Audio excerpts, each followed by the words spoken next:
మార్కెట్లో పలకని కనీస ధరలు కృష్ణా జిల్లా టమాటో రైతులను తీవ్ర ఆందోళనకు గురిచేస్తున్నాయి. గత నెలలో కిలో 20 రూపాయల వరకు పలికిన టమాటో ప్రస్తుతం 2 రూపాయలకు పడిపోవడంతో రైతులు కన్నీరు మున్నీరవుతున్నారు. జిల్లాలోని మోపిదేవి ప్రాంతంలో అధిక విస్తీర్ణంలో టమాటా సాగులో ఉంది. దిగుబడులు చేతికొచ్చిన సమయంలో మార్కెట్ ధరలు రైతులకు మింగుడు పడటం లేదు. వ్యాపారులు కొనుగోలు చేయక రైతులు సొంతంగా అమ్ముకునే పరిస్థితి లేక తీవ్ర ఆందోళన వ్యక్తం చేస్తున్నారు. ప్రస్తుతం వ్యాపారులు 30 కేజీల బాక్స్ 100 రూపాయలకు అడుగుతున్నారంటూ రైతులు ఆందోళన చెందుతున్నారు. నేను ఎకరన్నర టమాటో వేసాను. 1,20,000 అయింది. ఆ 1,20,000కి కౌలుగానే అయిపోగా 40,000 కాడికి ఎక్కువ రాలేదు. అసలు 1,20,000లో 80,000 రకాల నష్టం వచ్చింది. అది మళ్ళీ వేరేగా వచ్చి కొంటేసాను. ఇక్కడ కాయలు మామూలుగా రేట్ ఏం లేదు. 30 కేజీల బాక్స్ వచ్చి 120 రూపాయలు కొంటున్నారు. మరి కోత కూలి ఇవన్నీ చూసుకుంటే నష్టమే కానీ ఏం కాదు.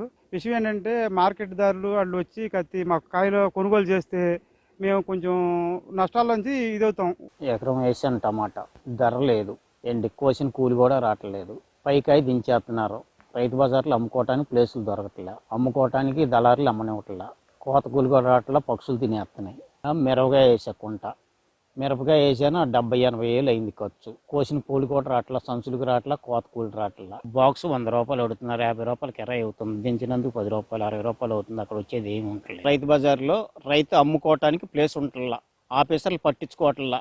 రైతు ఏమో 10 రూపాయి సొమ్ము 10 రూపాయికి ఇచ్చి వచ్చేస్తున్నాం. ఆఫీసర్ గట్టిగా పట్టించుకుని ఒక గీత గీసి ఒక టోకెనో ఏదో ఒకటి పెట్టాలి. పెడితే అప్పుడు అందరూ ఆపుకుంటారు. నెల రోజుల దాకా పక్క జిల్లా కాయ రాకూడదు. అప్పుడు కృష్ణా జిల్లా కాయలు బందర్లో రైతు బజార్లో అమ్ముకోవటానికి రూపాయి డబ్బులు వస్తాయి. ఏదో అమ్ముకుందామన్నా ముందర ప్లేసులు ఉంటుందా, ఆఫీసర్ గట్టిగా పట్టించుకోవాలి. రైతు బజార్లో కిలో టమాటోకి 12 రూపాయలు ఉన్నప్పటికీ వ్యాపారుల మాయాజాలంతో ధర దక్కడం లేదంటూ రైతులు వాపోతున్నారు. ఒక్కో ఎకరాకు 1,00,000 వరకు పెట్టుబడి పెట్టామని ఇప్పటి వరకు 10,000 రూపాయలు కూడా రాలేదని రైతులు వాపోతున్నారు. కోత కూలీ కూడా రాక తోటల్లోనే వదిలేస్తున్నామని, చాలా వరకు కాయలు కుళ్ళిపోతున్నాయని, మిగతావి పక్షుల పాలవుతున్నాయంటూ వాపోతున్నారు. మాకు టమాటాలు అసలు గిట్టుబాటు లేదండి, కొంటలేదండి, చేలోనే ఉంటున్నాయి. ఇన్నాళ్ళ నుంచి పారిపోతున్నాము. మాకు మనుషులు దొరకట్లేదు, ఇబ్బంది అయిపోతుంది బాగా. బాక్సులు ఎత్తలేదు, పైకాయలు ఆపాలు కట్టి 3 ఎకరాలు వేసామండి. పెట్టుబడి చాలా అయిపోయింది, లక్షన్నర దాకా అయిపోయిందండి. ఏమి గిట్టుబాటు రావట్లేదు, మాకు రూపాయి రావట్లే. చాలా చుట్టినా కాయలు ఉన్నాయి. మరి ఏం చేయాలి? పైదాన్ని ఆపితే కానీ ఇదిగా ఉండదు. మాకు రైతు బజార్లో కన్నా 20 రూపాయలన్నా కొంటే కానీ గిట్టుబాటు అవ్వదండి. అసలు ఏమి కొంటలేదు మాకు.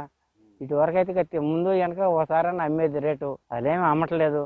ఏమైనా చాలానే పండు అయిపోయి ముగిపోతున్నాయి. రైతు బజార్లో కూడా కొంటలేదు అసలు ఏమీను. పైకాయ తాపితే ఏమన్నా ఈటికన్నా ఖర్చులన్నా వస్తాయేమో మరి. మార్కెట్లో ధరలు తగ్గిన సమయంలో ప్రభుత్వ యంత్రాంగం రంగంలోకి దిగి కొనుగోళ్లు చేపట్టాలని, సరకు పాడవకుండా నిల్వ వసతులు కల్పించాలంటూ రైతులు కోరుతున్నారు.